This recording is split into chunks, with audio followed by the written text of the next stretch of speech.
Hello guys, welcome to ঝুমকাজ রসোই। তো আজকে আমরা বানাতে চলেছি মিল্ক কেক। এর জন্য আমরা এখানে নিয়ে নিয়েছি 1 লিটার দুধ। তারপর সেই দুধটাকে আমরা পাত্রের মধ্যে ঢেলে নেব। তারপর দুধটাকে আমরা হাই ফ্লেমে করে ফুটিয়ে নেব। দুধটা ফুটিয়ে এলে আমরা ফ্লেমটাকে লো করে কন্টিনিউয়াসলি নাড়াচাড়া করতে থাকবো, যাতে কড়াইয়ের মধ্যে না লেগে যায়।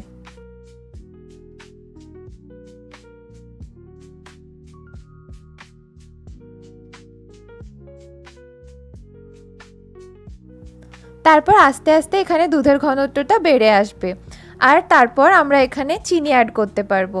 আমি এখানে 2 চামচ চিনি অ্যাড করেছি, আপনারা চাইলে আপনাদের পরিমাণ মতো ব্যবহার করতে পারবেন।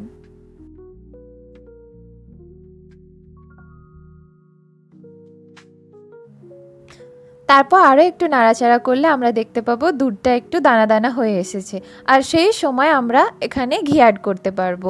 আমি এখানে 1 টেবিল স্পুন ঘি অ্যাড করেছি।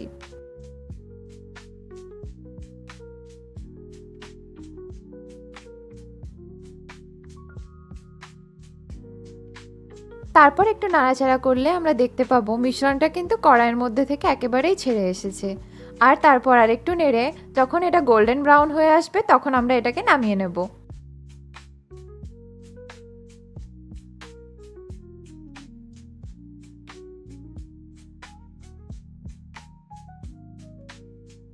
আর অন্যদিকে একটা প্লেটের মধ্যে ঘি মাখিয়ে নেব।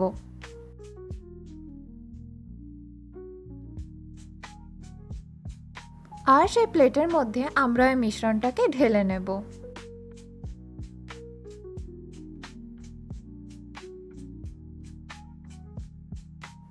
আর মিশ্রণটা প্লেটের মধ্যে ভালো করে স্প্রেড করে নিব।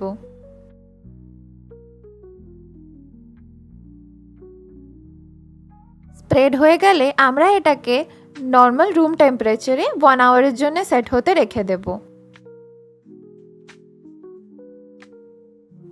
আর 1 ঘন্টা পর আমরা যখন এটাকে দেখব তখন কিন্তু আমাদের মিল্ক কেকটা পুরোপুরি সেট হয়ে যাবে আর তৈরি হয়ে আসবে আমাদের সুস্বাদু মিল্ক কেক।